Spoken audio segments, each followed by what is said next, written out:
Greetings, powerhouses, and welcome.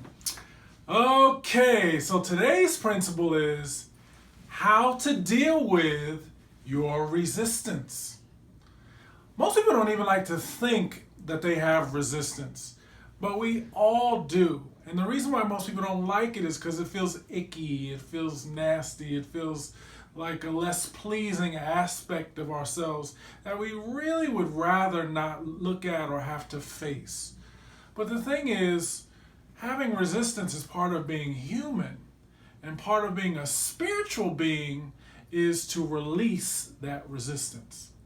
See, the only way you can fully be in your power, the only way you can fully be living out all your intentions and making the adjustments and doing that unimpeded by your own internal blocks, is to embrace those blocks and let it be all right that they're there in the first place. Now, you might feel like, well, how do I know I even have blocks? I don't even think I have blocks. Anytime you're not fully doing what you need to do in order to have what you want, you have blocks. Anytime you're not able to get to the state and to the place of joy while you're taking those steps, you have blocks. Okay, so what do? Well, you want to acknowledge those feelings so you can embrace them, so you can then release them.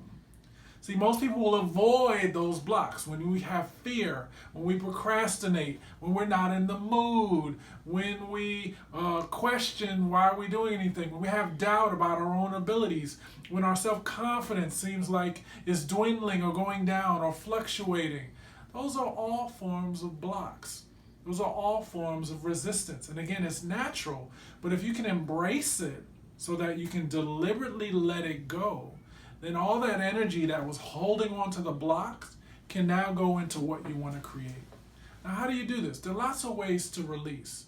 One of the best ways is to journal, okay? Just writing out your feelings. Another way is to just sit down, close your eyes, and see how it feels in your body, and see if you can just get in tune with where that is, and just keep concentrating on it as you're surrendering to it and releasing it. Now, of course, and as usual, this is much easier said than done. And if you're not already working with one of our great coaches, then reach out to us at www.interaxis.net to schedule your complimentary wish fulfilled session and to see if working with us can support you with doing this and everything else you're creating with your business. But in the meantime, on your own, when you notice that you have resistance, embrace it. If you resist it, it will persist and get stronger and stronger and make it harder for you to actually do what you need to do.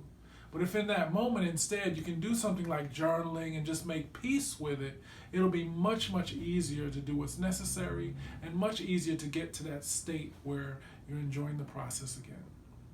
So on behalf of myself, the Genie, and the entire InterAccess team, much love, many blessings, peace.